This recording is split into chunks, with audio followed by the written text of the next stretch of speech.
Yun, magandang umaga sa atin mga kababayan, no? December 16.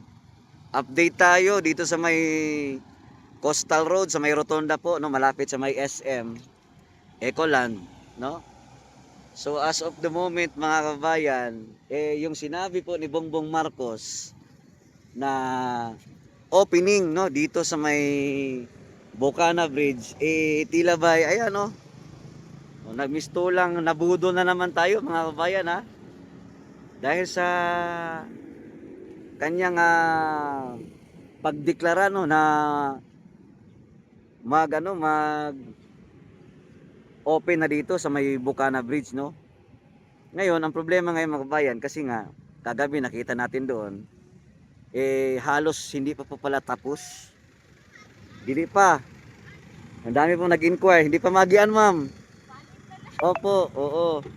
So ayan, marami pong nagtatanong dito mga kababayan natin na kung pwede na ba daw siya madaanan. So sad to say, hindi pa po pwede daanan, no. Kaya grabe naman talaga ito si Bongbong Marcos, oy. Kapal ng muka, 'di ba? Magdeklara ka opening December 15. Tapos ngayon pati Davao, mga Davaoenyo umaasa ba? Kasi nga bakit ba kasi pipilitin mong buksan ang isang tulay o kalsada sa Coastal Road, gayon naman pa lang hindi pa tapos yung part doon sa may Roas Extension. O kita nyo kahapon ang ninipis po, no? Yung espalto, no? Grabe yung espalto. Sobrang nipis. Tapos ang dami pang basura sa gilid. Yung mga lupa, buhangin, no? May mga nakatiwangwang pa doon na mga bakal. So nangyayari mga kababayan, no? Nagbida-bida lang nga yung baby M natin, no? Sumisingit, no? Yun na lang nga yung sasabihin niya, yung opening, palpak pa. Sipin mo yun mga kababayan natin, ha? Tingnan mo yung isang presidenteng bangag talaga, no? Yun na lang nga pagsabi ng magdeklara ng opening, hindi pa makatotohanan. O ang dami tuloy mga motorista natin, ayan, kagaya niyan, no? Akala niya open na. Ang dami tuloy motorista na ayan, kagaya nito. Oh, expected nila opening na. Kasi nga December 15 yung sabi. Yun ang nangyari. Parang ginawa lang tayong pinagtatawanan lang yung Davao ngayon, no? Hindi pa pwede yun. Si Mayor acting Mayor Basti Duterte nagsabi na mismo na ito. Oo. Ayan. Baka sasabihin niya naman, pwede madaanan, hindi. Kailangan mo mag-U-turn. Oh. What nakalusot yung motor, baka nga may doon, may transaksyon. 'Di ba? Oh, si Mayor Basti na mismo nagsabi na premature pa nga. Hindi pa dapat buksan ang kasada diyan pababa sa may Bocana Bridge. Oo, ang Bocana Bridge tapos na. Maliwanag naman 'yon, no? Pero paglagpas mo ng Bocana Bridge, no? So, wala talaga kasi hindi pa pwedeng daanan. Ayan, ang dami na namang gustong dumaan sana diyan, pero oo. Nangyayari, marami talagang nabudol, no? Sabihin man nating masaya tayo, mabuksan niya ang going to Coastal Road sa may Rojas, no? Sabihin man natin 'yan. Pero sad to say mga kabayan, ginawa lang talaga yung Davao na katatawanan dahil sa, no, sinasabi nitong Bongbong Marcos, 'di ba? Kaya marami, kagabi marami din doon nag-aabang kasi ang sabi nga 5 PM to 6 PM buksan na itong kalsada na to. Siyempre motorista ka gusto mo makaiwas sa traffic kasi lalong-lalo na pag rush hour. Oh, ayan kagaya niyan, no. 'Di ba? Walang saysay yung ipinalabas na deklarasyon, 'di ba? Dito mo makikita talaga na ang presidente natin, no, walang kwenta. 'Yun ang totoo. Ha? Yun na lang nga yung ambag mo ang magdeklara, palpak pa. Kung hindi man pala pwede, bakit mo kailangan pilitin? 'Di ba? Alam mo meron pa palang kailangan pang tapusin o ayusin. O bakit mo ipipilit na magbukas na yung ano, Coastal Road sa may Bucana Bridge, na gayong hindi naman pala tapos pa. O, yun ang pinakapangit, no? Talagang maliliis yung taong bayan, yung mga motorista kasi nga sinabi na kahapon, may post pa sa mga, no, may mga post pa sa mga media. O, may post pa sa iba't ibang mga department heads, pero si Baste Duterte nagsabi na po, may statement siya na premature, no? Ngayon pa lang, no? Ngayon pa lang makita mo na talagang si Mayor Baste sinasabi niya na, no? Nagbitaw na siya ng statement na para hindi siguro, no? Para hindi mabaling sa mga Duterte ang kapalpakan nito. Kasi nga kung ipipilit talaga ng buksan 'yan, pag once may bitak diyan, magkakaroon ng ano diyan na ng issue o di kaya may madisgrasya diyan, ma-overshoot doon sa mga may mga bakal.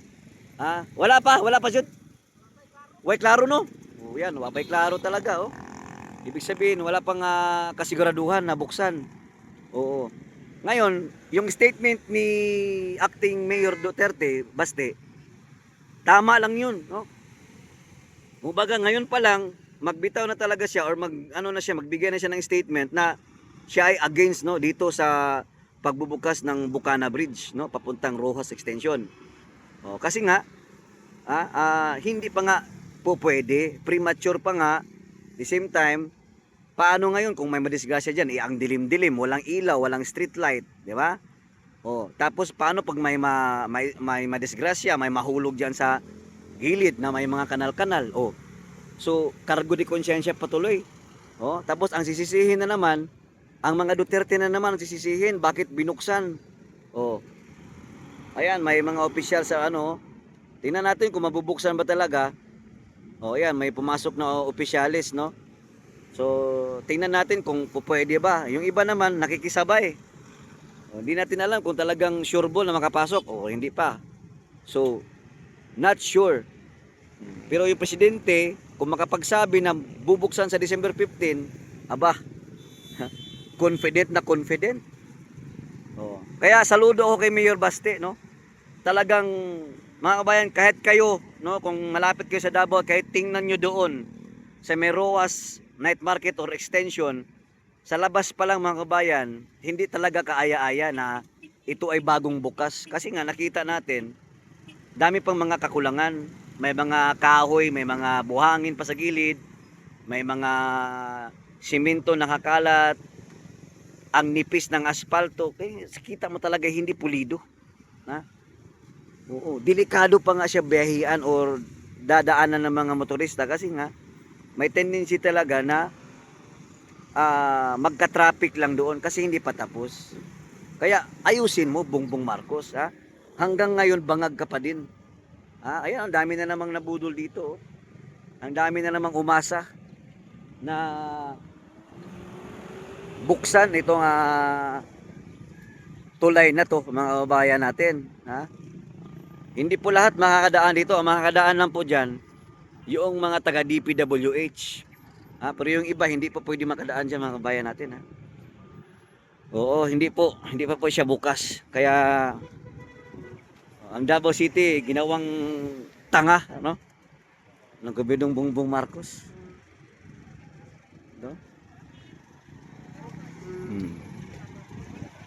Yan, babalik yan kasi hindi naman opening pa. Wala pang advice daw. So, ewan ko kung hanggang kailan to, no? Kasi yun yung mahirap, no? Pag leader ka, presidente ka, tapos kulang ka sa ano ba? Kulang ka sa analyzation ba? Hindi ka marunong mag-analyze, no? Kung ano ba talaga yung dapat. Diba? Wala, marami talagang mabubudol. Marami talagang ma-prank, no, sa ginawang Bongbong Marcos. Yung iba dito nadadaan, ano yan sila, no, sa taga-office yan, no. Siguro yung iba dito DPWH, o di kaya sa city government, no. Ayan. Grabe. Grabe yung pambubudol. Pati mga Davaoenyo apektado dahil sa kagagawan nitong si Bongbong Marcos. Dapat kung opening, 'Di ba? Kung makita niya talaga na tapos na, yun dapat. Pero ganun talaga eh, no? Liki ba? Oh, hindi marunong mag-isip, no? Gagawa-gawa ng desisyon, hindi naman pala ano. Oh, yung nakaraan, yung ano, dumaan lang diyan, yung mga trabante. Siguro DPWH yun, no? O sa City Hall. So need nilang mag-check siguro yung iba doon, ayan, oh. Pero ito wala to. Yan. Yan yung problema, mga bayan natin. Ha? Pag nagkaroon ka ng presidenteng walang kwenta, ha? Lilinlangin lang ang mamamayang Pilipino, lalo na sa Davao. Eh talagang ganito yung ano, ha? Maraming mabubudol, maraming papasok dito na wala, balik pa. So ayan, nagkakaroon tuloy dito ng traffic, di ba? Sayang, sayang. Ayan oh. Nag-u-turn na sila. Oh.